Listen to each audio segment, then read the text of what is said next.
தொடர்ந்து 3வது முறையாக மோடி பதவியேற்க உள்ளார். இது மிகப்பெரிய சாதனை என்றும், மக்கள் இந்த நாடாளுமன்ற தேர்தலில் வலுவான எதிர்க்கட்சியை தேர்ந்தெடுத்துள்ளனர் என்றும், பாரத பிரதமர் நரேந்திர மோடியின் பதவியேற்பு விழாவிற்கு சென்னையிலிருந்து புறப்பட்ட நடிகர் ரஜினிகாந்த் விமான நிலையத்தில் பேட்டியளித்துள்ளார். சந்திரபாபு நாயுடுவின் பதவியேற்பு விழாவிற்கு அழைப்பு வந்துள்ளது.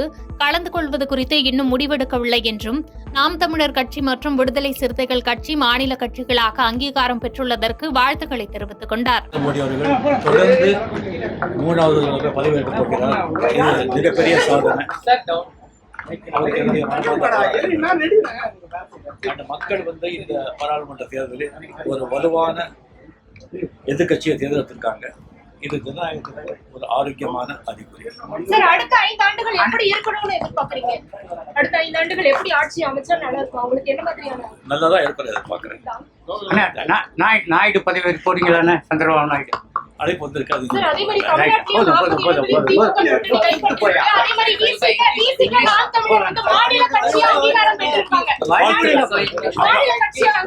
தமிழ்நாட்டில் பெரிய சீமாதவர்கள் என்னுடைய மனமார்ந்த வாழ்த்துக்கள்.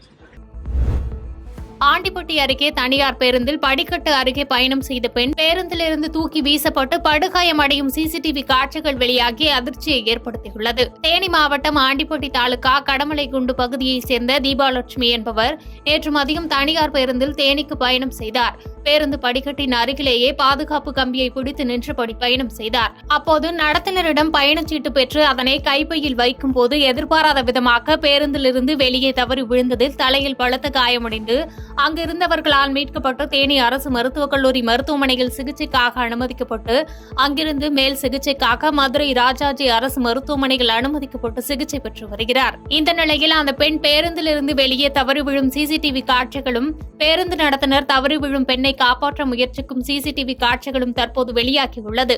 இந்த விபத்து தொடர்பாக வழக்கு பதிவு செய்து கடமலைக்குண்டு காவல்துறையினர் விசாரணை மேற்கொண்டு வருகின்றனர்.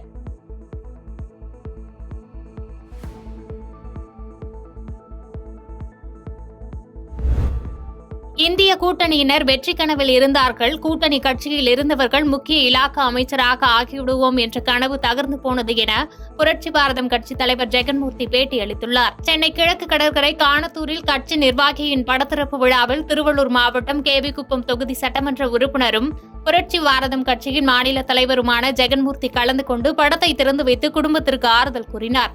பின்னர் செய்தியாளர்களை சந்தித்த அவர் பிரதமராக பதவியேற்க உள்ள மோடி மற்றும் அனைத்து நாடாளுமன்ற உறுப்பினருக்கும் வாழ்த்துக்கள் தெரிவித்தார். இந்திய கூட்டணியை பொறுத்தவரையில் ஆட்சியில் நாம் தான் அமர்வோம் என்றும், யாருக்கு என்னென்ன இலாக்கா என்று எடுத்துக்கொள்ள வேண்டும் என்றும் கனவு கண்டு இருந்தவர்களின் கனவு தகர்ந்திருக்கிறது என கூறிய அவர், மீண்டும் பாஜகவின் கூட்டணி வென்று ஆட்சி அமைக்க இருக்கின்ற இந்த சூழலில் யார் ஆட்சிக்கு வந்தாலும் தங்களுடைய பிரச்சினைகள் தீர்ப்பதற்கு தயாராக இல்லை எனவும், தேசிய அளவில் பட்டியலின மக்களுக்கு கிடைக்க இருக்கின்ற அத்தனை சலுகைகளையும் நிறுத்துகின்ற ஒரு சூழல் யார் ஆட்சிக்கு வந்தாலும் தொடர்ந்து வருவதாக குற்றம் சாட்டினார்.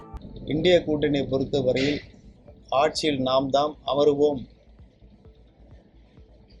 யாருக்கு என்னென்ன இலக்காவை நாம் எடுத்துக்கொள்ள வேண்டும் என்று கனவு கண்டிருந்த அனைவரும் இன்றைக்கு அந்த கனவெல்லாம் கூட தகர்ந்திருக்கிறது.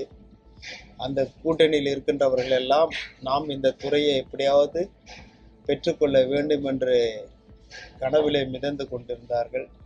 அந்த கனவுகள் எல்லாம் தகர்ந்திருக்கின்றது. மீண்டும்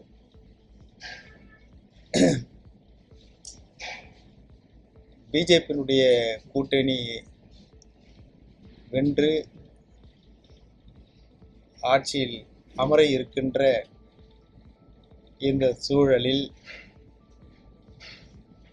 யார் ஆட்சிக்கு வந்தாலும் எங்களுடைய பிரச்சனைகளை தீர்ப்பதற்கு தயாராக இல்லை என்றுதான் நாங்கள் கேட்கின்றோம். தேசிய அளவிலே பட்டியலின மக்களுக்கு கிடைக்க வேண்டிய அத்தனை சலுகைகளையும் நிறுத்துகின்ற ஒரு சூழல் யார் வந்தாலும் இது தொடர்கின்ற ஒரு காரணமாக இருக்கின்றது. சிங்கப்பூரிலிருந்து சென்னை வந்த பயணியிடமிருந்து 6.5 கோடி மதிப்புள்ள 12 கிலோ தங்கத்தை கடத்த முயன்ற இண்டிகோ விமான ஊழியர் கைது செய்யப்பட்டார். சென்னை மீனம்பாக்கம் அண்ணா பன்னாட்டு விமான நிலையத்திற்கு சிங்கப்பூரிலிருந்து தங்கம் கடத்தப்பட்டு வருவதாக சென்னை சுங்கத்துறை வான் நுண்ணறிவு பிரிவு அதிகாரிகளுக்கு ரகசிய தகவல் கிடைத்தது. இதையடுத்து சுங்கத்துறை வான் நுண்ணறிவு பிரிவு அதிகாரிகள் தீவிரமாக கண்காணித்தனர். இதில் விமான நிலையத்தில் இண்டிகோ ஊழியர் பயணிகளை வைத்து தங்கம் கடத்துவதாக தகவல் வந்தது. பின்னர் அவருடன் வந்த பயணிகளை விசாரிக்க அவர்களை உடைமாற்று அறைக்கு அழைத்து சென்று சோதனை செய்ததில் மறைத்து கொண்டு வந்த 12 கிலோ தங்கத்தை சுங்கத்துறை வான் நுண்ணறிவு பிரிவு அதிகாரிகள் கண்டுபிடித்தனர். அவர்கள் கொண்டு வந்த தங்கத்தை கணக்கிட்ட போது அவை 12 கிலோ இருந்ததும் மேலும் அவற்றின் மதிப்பு ரூபாய் 6.5 கோடி எனவும் தெரியவந்தது. பின்னர் சிங்கப்பூரிலிருந்து சென்னை வந்த பயணியிடமிருந்து ரூபாய் 6.5 கோடி மதிப்புள்ள 12 கிலோ தங்கத்தை கடத்தி வந்த இண்டிகோ விமான ஊழியரை கைது விசாரணைக்காக சுங்கத்துறை உயர் அதிகாரி நுங்கம்பாக்கம் அலுவலகத்திற்கு விமான நிலையத்திலிருந்து கொண்டு சென்றனர்.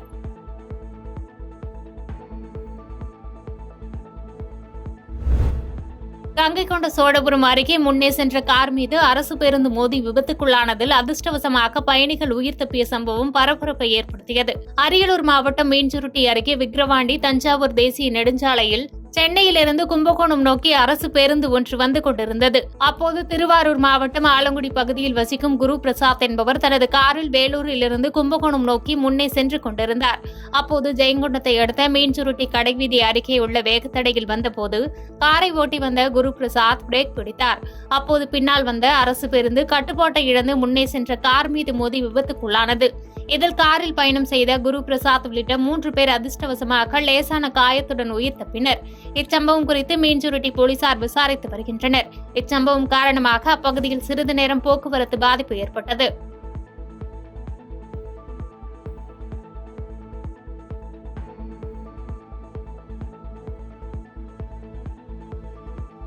பாதகம் செய்பவரை கண்டால் நாம் பயங்கொள்ளலாகாது பாப்பா. மோதி மிதித்து விடு பாப்பா, அவர் முகத்தில் உமிழ்ந்து விடு பாப்பா. அண்மை செய்திகளை உடனுக்குடன் தெரிந்து கொள்ள இணைந்திருங்கள் இயம்நாடு தொலைக்காட்சியுடன்.